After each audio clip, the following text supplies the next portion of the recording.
Hello class, welcome. सो हम पढ़ रहे थे difference between public health care facilities and private health care facilities.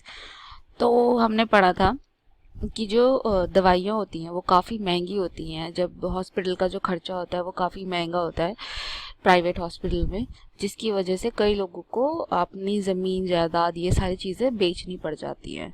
जो 40% लोग हैं जो हॉस्पिटल में एडमिट होते हैं उनको या तो किसी से पैसे मांगने पड़ते हैं या अपनी कोई प्रॉपर्टी बेचनी पड़ती है ताकि वो अपने बीमारी का खर्चा उठा पाएँ। ये हमने डिस्कस किया था।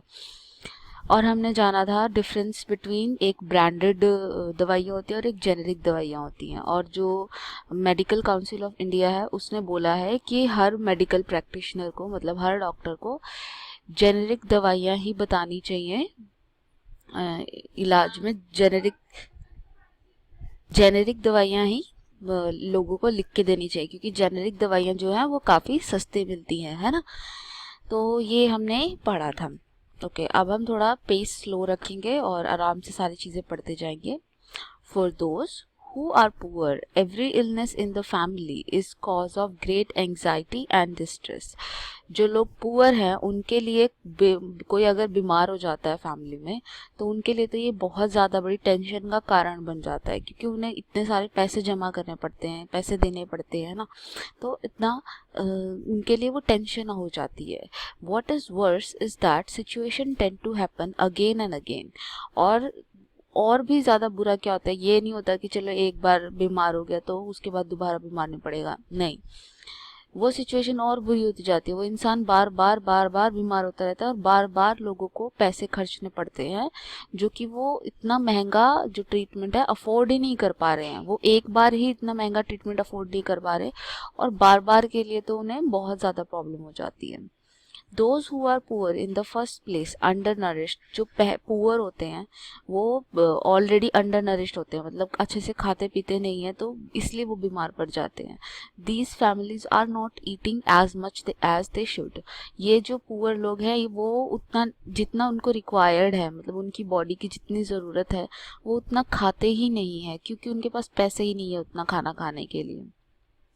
They are not provided basic necessity like drinking water, adequate housing, clean surrounding etc. इन लोगों को कोई basic necessities like clean drinking water ये भी नहीं मिलता है, उन्हें ढंग की हाउसिंग भी नहीं मिलती है और ऐसे गंदी वंदी जगह में रह के वो लोग बार बार बीमार पड़ते रहते हैं। गंदा पानी पीते हैं तो फिर और बीमार पड़ते हैं, है ना। तो ये सारी चीज़ें होती रहती हैं। The expenses of illness make their situation even worse. जो एक्सपेंसेस हैं इलनेस के, खर्चा है बीमारी का, उसकी वजह से उनकी सिचुएशन और ज़्यादा बुरी हो जाती है। मतलब देखो, पहले उनके पास खाने के लिए नहीं है, रहने के लिए नहीं है ढंग की जगह, तो वो लोग तो वैसे ही बीमारी फटाफट से उन्हें पकड़ लेगी, ठीक है। और एक बार बीमारी का इलाज करवाने के लिए उनके पास पैसे नहीं है और उनकी हालत ये है कि बीमारी उनको बार बार पकड़ती है, तो इसलिए ये काफ़ी ज़्यादा बुरी सिचुएशन है उनके लिए, right. Sometimes it is not even the lack of money that prevent people from getting proper medical treatment. कई बार ये पैसे की कमी नहीं होती जो लोगों को रोकती है प्रॉपर ट्रीटमेंट करवाने से, उल्टा डिस्क्रिमिनेशन भी होता है। जैसे कि गर्ल चाइल्ड या लड़कियां जो होती हैं या औरतें जो होती हैं उनके साथ डिस्क्रिमिनेशन किया जाता है, भेदभाव किया जाता है। अगर वो बीमार होते हैं तो उनको हॉस्पिटल इतनी जल्दी नहीं ले जाया जाता, उनसे मतलब एक्सपेक्ट किया जाता है कि कुछ नहीं हो रहा, पड़े रहो, दर्द हो रहा है तो क्या हो रहा है, कुछ नहीं हो रहा। तो मतलब डिस्क्रिमिनेशन भी होता है। लड़कों को कुछ हो जाए तो फटाफट से ले जाएंगे, तो ये देखने को नॉर्मली मिलता है। समटाइम पैसे होते भी हैं आपके पास तब भी आप डिस्क्रिमिनेट, भेदभाव करने के चक्कर में लड़कियों को ट्रीट नहीं करवाते हैं। जैसे कि women for example are not taken to doctor in a prompt manner. जो औरतें हैं उनको जल्दी से डॉक्टर्स के पास नहीं ले जाया जाता। Women's health concern are consider to be less important than the health of man in the family. जो औरतों की हेल्थ कंडीशन है उसको ज़्यादा प्रायोरिटी नहीं दी जाती है। माना जाता है कि ये तो औरत है, कोई नहीं, इसका तो चलता रहेगा, लेकिन आदमी को हॉस्पिटल लेके जाना ज़रूरी है। मतलब यहाँ पे औरतों को निग्लेक्ट कर दिया जाता है। Many tribal area have few health centre and they do not run properly, even private health services are not available. जो ट्राइबल एरियाज हैं वहाँ पर तो प्राइवेट हेल्थ सेंटर्स हैं ही नहीं, और जो वहाँ पे हेल्थ सेंटर्स हैं वो भी ढंग से रन नहीं होते। मतलब वहाँ पे डॉक्टर आएगा नहीं आएगा, दवाइयाँ होंगी नहीं होंगी, मतलब कुछ भी वहाँ पे कुछ भी एक सिस्टमैटिक मैनर में नहीं चल रहा है। यहाँ बराबर में आप एक फोटो देख रहे हो, this pregnant lady has to travel many kilometer to see a qualified doctor। अब देखो ये लेडी एक ऐसी हालत में है कि वो शी इज़ प्रेग्नेंट, तब भी उसको इतना लंबा चल के जाना पड़ रहा है, वो पैदल पैदल चल रही है, और क्या पता कितने किलोमीटर उसको जाना हो एक डॉक्टर से मिलने के लिए, और ऐसी हालत में। तो ये तो कंडीशन है हमारे देश में हेल्थ फैसिलिटीज़ की। ठीक है, तो क्या किया जा सकता है, व्हाट कैन बी डन, हम क्या कर सकते हैं। There is little doubt that the health situation of most people in our country is not good. ये तो बात सबके सामने ही है कि हेल्थ सिचुएशन हमारी कंट्री में बहुत सारे लोगों की अच्छी नहीं है। It is responsibility of the government to provide quality health care to all its citizens। इसलिए ये किसकी ड्यूटी है, ये ड्यूटी है गवर्नमेंट की कि अपने हर सिटीजन को वो अच्छी सर्विसेज, हेल्थ सर्विसेज प्रोवाइड करे, स्पेशली जो पुअर है और जो डिसएडवांटेज्ड हैं उनको तो स्पेशली ही प्रोवाइड करे। ठीक है, However, health is as much dependent on basic amenities and social condition of the people as it is on the healthcare service। जो हेल्थ है वो अकेली, मतलब जो हेल्थ है वो अकेले एग्जिस्ट नहीं कर सकती। मतलब अगर आप एक हेल्दी पर्सन को गंदी सी कंडीशंस में छोड़ दें, जैसे कि स्लम एरिया में छोड़ दें या जहाँ पे सैनिटेशन प्रॉपर नहीं है, ऐसी किसी गंदी सी जगह पे छोड़ दें, तो वो भी बीमार पड़ जाएगा। तो इसलिए साफ़ सफाई होना ये भी बहुत ज़रूरी है, मतलब अच्छी प्रॉपर कंडीशन में रहना। अगर मान लो कोई हेल्दी इंसान है और उसको हम बार बार ख़राब पानी दिए जा रहे हैं तो वो तो बीमार पड़ ही जाएगा, है ना। तो जो हेल्थ सिचुएशन है वो डिपेंड कर रही है कि बेसिक अमेनिटीज़ जैसे ड्रिंकिंग वाटर, सैनिटेशन, ये सारी चीज़ें, बेसिक जो चीज़ें हैं वो भी प्रोवाइडेड हो, वो भी हमें अच्छे से मिलती रहें। उसके ऊपर हमारी हेल्थ काफ़ी हद तक डिपेंडेंट है। और दूसरा सोशल कंडीशन पर भी डिपेंडेंट है। देखो अगर कोई लड़की है तो उसको कोई बीमारी हो जाती है, तो उसको अगर आप डॉक्टर के पास नहीं लेके जा रहे हो तो वो लड़की चाहे कितनी भी अच्छी इम्यूनिटी वाली हो या कुछ वाली हो, वो आखिरकार बीमारी से हारी जाएगी, है ना।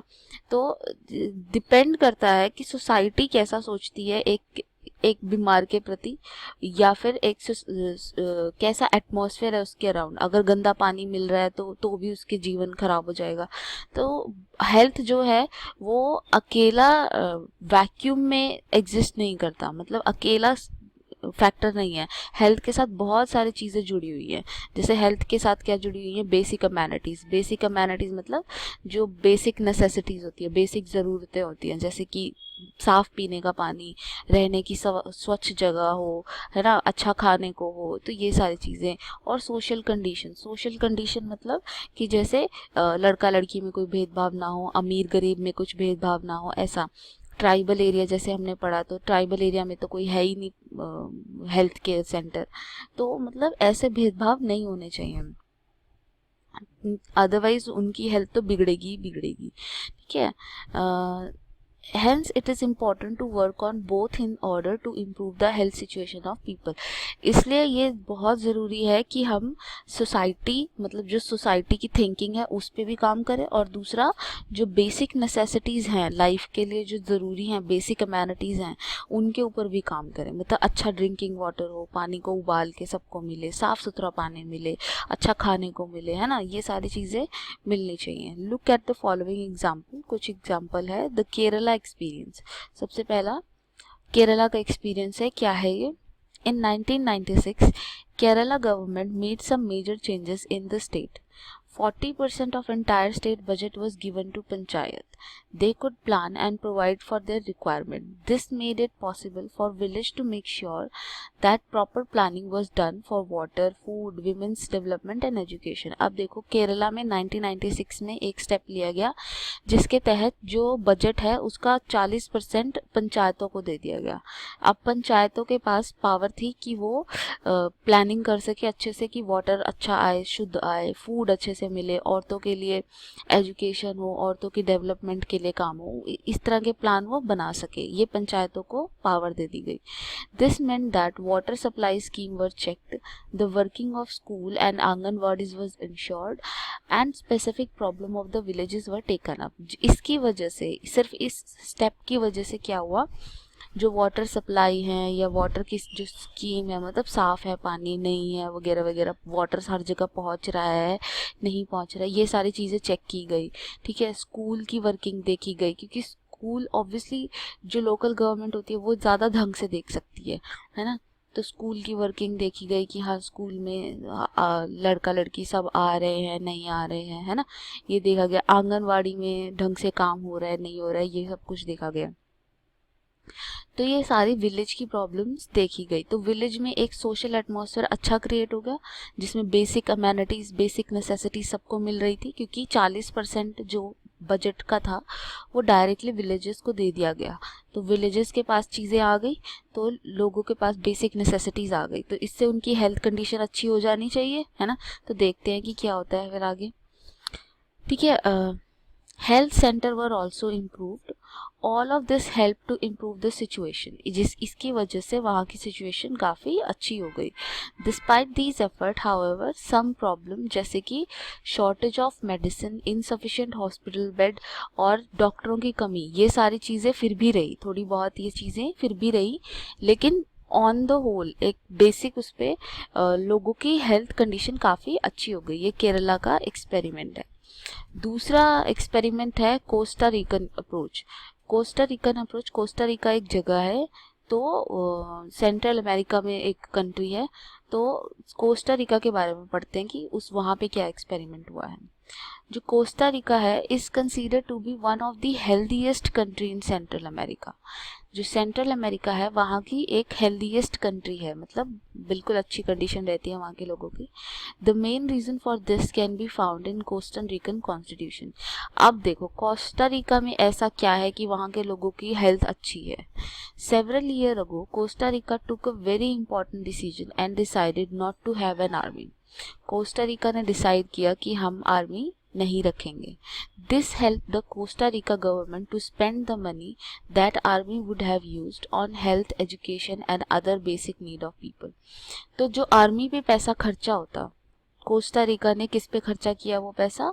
वो खर्चा किया उन्होंने हेल्थ सर्विसेज पे, एजुकेशन पे, बेसिक अमेनिटीज़ पे। उन्होंने आर्मी की जगह इनको देने की कोशिश करी। इवन ये चीज़ हमारे देश में भी नेहरू जी ने कोशिश करी थी, जब आज़ादी हुई थी तो उस टाइम पे वो आर्मी को प्रेफरेंस नहीं दे रहे थे, क्योंकि उन्हें लगता था कि आर्मी के ऊपर अगर ज़्यादा खर्चा करेंगे तो लोगों के लिए पैसा नहीं बचेगा, है ना। लेकिन फिर कुछ वॉर्स वगैरह हो गए तो उसकी वजह से हमें अपनी आर्मी भी स्ट्रॉन्ग करनी पड़ी। बट कोस्टा रिका इस मामले में काफ़ी लकी बोल सकते हैं कि वहाँ पे ऐसी कोई सिचुएशन नहीं आई कि आर्मी की ज़रूरत पड़ी हो या कुछ हो। तो उन्होंने एक बहुत अच्छा डिसीजन लिया कि हमें आर्मी की ज़रूरत नहीं है, और जो आर्मी के ऊपर पैसा लगता वो पैसा हेल्थ के ऊपर, एजुकेशन के ऊपर, और जो बेसिक नेसेसिटी है ज़िंदगी की, जैसे कि साफ़ सफाई से रहना, मोहल्ला साफ़ हो, ये सारी चीज़ें हो, वो सारी चीज़ों पे उन्होंने वो पैसा लगाया। The Costa Rican government believes that a country has to be healthy for its development and pays a lot of attention to the health of people. तो कोस्टा रिका का मानना है कि जो कंट्री वही आगे बढ़ सकती है जिसके लोग स्वस्थ हों, जिसके लोग स्वस्थ रहेंगे वो ही कंट्री डेवलप कर सकती है। इसीलिए उन्होंने हेल्थ के ऊपर काफ़ी ज़्यादा ध्यान दिया है। The Costa Rican government provide basic services and amenities to all Costa Ricans. जो बेसिक सर्विसेज है और अमेनिटीज़ हैं वो कोस्टा रिका के हर इंसान को मिलती है। For example safe drinking water, sanitation, nutrition, housing, health, education, ये सारी चीज़ें वहाँ के हर इंसान को मिलती हैं। जो भी कोस्टा रिका में पैदा होगा उसका हेल्थ, उसका एजुकेशन, उसकी बेसिक रहने की जगह, सैनिटेशन, ये सारी चीज़ें गवर्नमेंट की रिस्पॉन्सिबिलिटी है, और इसलिए वो हेल्दी कंट्री कहलाती है। ठीक है, तो ये हमने ये चैप्टर अब वाइंड अप कर दिया है। एक बार मैं फिर रिवाइज कर देती हूँ, समरी दे देती हूँ इसकी। जो सर्विसेज हैं, हेल्थ सर्विसेज हैं, वो दो टाइप की होती हैं, एक पब्लिक हेल्थ सर्विस, एक प्राइवेट हेल्थ सर्विस, है ना। जो पब्लिक हेल्थ सर्विस है उसका मतलब होता है कि जो गवर्नमेंट प्रोवाइड करवाती है, जो गवर्नमेंट हॉस्पिटल्स होते हैं। और प्राइवेट हेल्थ सर्विसेज का मतलब होता है जो प्राइवेटली लोग लेते हैं, जो ये क्लिनिक वगैरह होते हैं, बड़े बड़े प्राइवेट हॉस्पिटल्स होते हैं, वहाँ वो प्राइवेट हेल्थ सर्विसेज है, ठीक है। अब जो पब्लिक हेल्थ सर्विस होती है वो सस्ती होती है क्योंकि वो टैक्स के पैसे से फंडेड होती है। जो टैक्स का पैसा गवर्नमेंट इकट्ठा करती है उसको वो यूज़ करती है, इसलिए वो सस्ती होती है। लेकिन जो प्राइवेट हेल्थ फैसिलिटीज़ होती हैं वो काफ़ी महंगी होती हैं, ठीक है। फिर जो प्राइवेट हेल्थ फैसिलिटीज़ होती है वहाँ पे मतलब बहुत सारी फैसिलिटीज़ आपको मिलती हैं लेकिन खर्चा बहुत ज़्यादा हो जाता है। वहीं पे पब्लिक में क्या होता है, खर्चा तो कम होता है लेकिन आपको फैसिलिटीज़ नहीं मिल पाती। आप घंटों घंटों लंबी लंबी कतारों में खड़े रहते हैं, ये सारी चीज़ें होती है, आपको अच्छे से ट्रीट नहीं किया जाता, तो बहुत ज़्यादा प्रॉब्लम होता है। फिर इंडिया में क्या देखने मिलता है, इंडिया में देखने मिलता है कि जो पुअर लोग हैं उनकी कंडीशन तो और ज़्यादा ख़राब है, वो तो और ज़्यादा पुअर हो जाते हैं अगर उनके ऊपर कोई बीमारी आ जाए तो, क्योंकि उनको बीमारी को ठीक करवाने में ही बहुत ज़्यादा खर्चा हो जाता है। तो बीमारी ठीक करने में उनको बहुत ज़्यादा खर्चा हो जाता है जिसकी वजह से वो और पुअर हो जाते हैं, है ना। तो ऐसी कंडीशन को सुधारने के लिए क्या करना चाहिए, तो गवर्नमेंट को ही स्टेप लेने चाहिए। उसके लिए दो एग्जाम्पल दिए गए, एक केरला का एग्जाम्पल दिया गया जिसमें पंचायत को 40% बजट दे दिया गया था। तो पंचायत ने अपने हिसाब से सारे गांव वाँव को स्वस्थ कर दिया, मतलब अच्छी फैसिलिटीज़ प्रोवाइड करी, उस पैसे से सारी चीज़ें करी, है ना। और कोस्टा रिका का एग्जांपल दिया गया जहां पर कोस्टा रिकन गवर्नमेंट ने आर्मी की जगह लोगों के ऊपर पैसा खर्च करने का सोचा। तो कोस्टा रिका एक हेल्दी कंट्री है, ठीक है। तो ये हमने अपना चैप्टर वाइंड अप किया। नेक्स्ट में हम एक्सरसाइज को डिस्कस करेंगे। कोई आपको प्रॉब्लम है तो आप मुझसे डिस्कस कीजिए। Thank you so much.